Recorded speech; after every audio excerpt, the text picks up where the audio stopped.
Hi, my name's Maria. Um, I have a topic I want to talk about today. First off, let me start off by telling you about my morning. I woke up. It's been hard to get my kids back and forth to school. I don't have any transportation at the moment. A few weeks I'll have it, but as of the past 6 months, we've been without a car. So anyway, it's just the frustration of waking up in the mornings and trying to get everybody prepared. I have 5 heads to get done.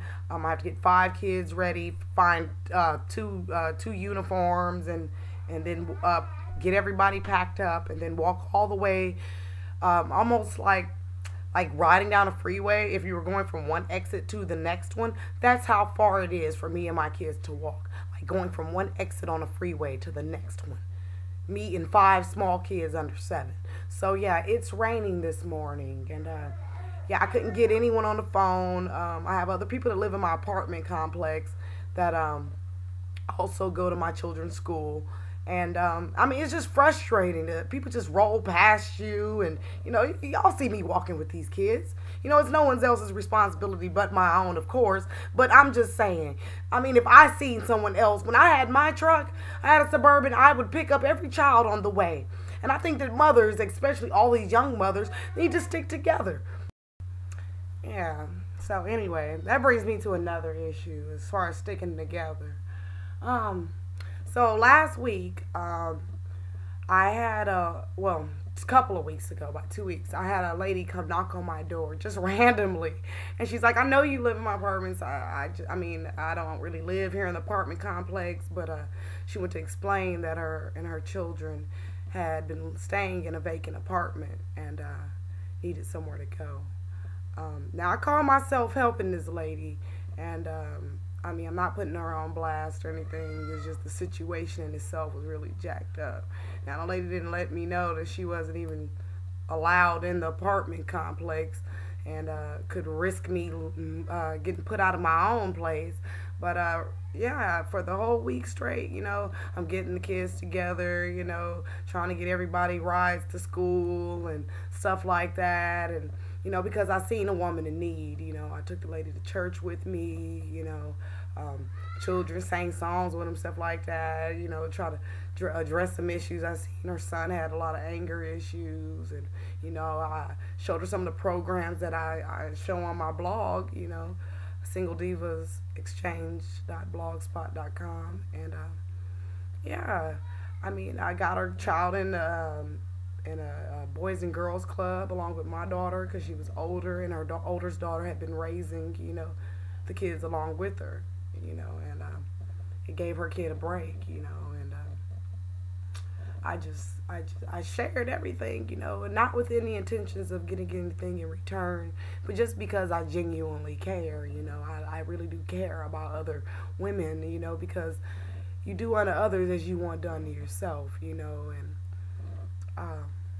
so I tried to, look past little small stuff, but as the time went on, it was like, okay, now I've cooked 3, 4 days in a row, and though we haven't laid anything on the table exactly or specifically, it's just a thing that you do when you stand with someone else, you try to pitch in when you can, and the lady was 9 months pregnant, and she's my age, 29, and she also had 4 kids, and the baby in the stomach was the 5. So, I seen, I was already had been where she's at. I understand you're tired, but then one day I asked her, could she, wake up and take her child to school, because I get mine early and we're on a schedule.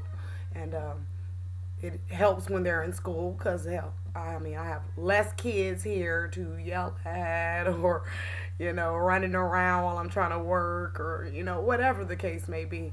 And, yeah, I'm like, hey, can you get up and take your kids to school? Now, I said it a couple times. She'd been laid out in my living room. And, yeah, she's like, I know what time my kids need to go to school.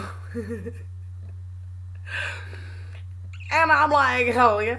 I was like, well, you might want to get up and get them ready now because when the ride comes, it's going to be gone. And I don't want any extra kids in the house that aren't or that are school age.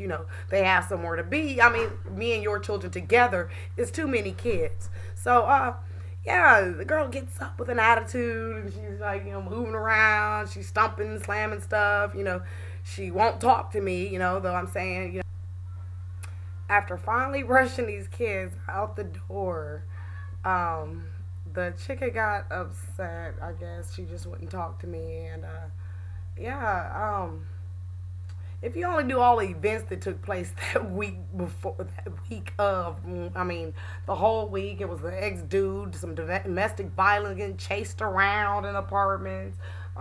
Child had left with the daddy, came back with bed bugs, bites, and fever.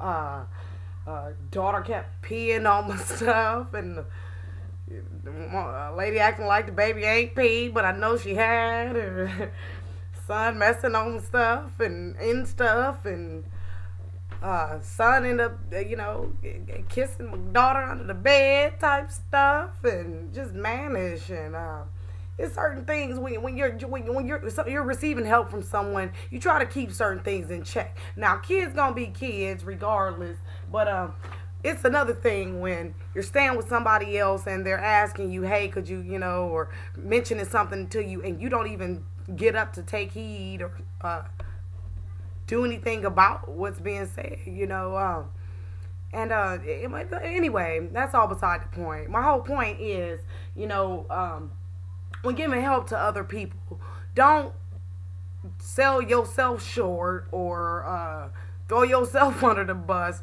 trying to help other people. I just don't throw yourself under the bus trying to help other people, but help people anytime you can, that's how I get my blessings, I don't have much of anything at all, but every time that I see a chance to extend a helping hand to somebody, I do that, they say, like, pay it forward. There's a movement called Pay It Forward, and yeah, you do for people and you don't expect anything in return, and it comes back to you.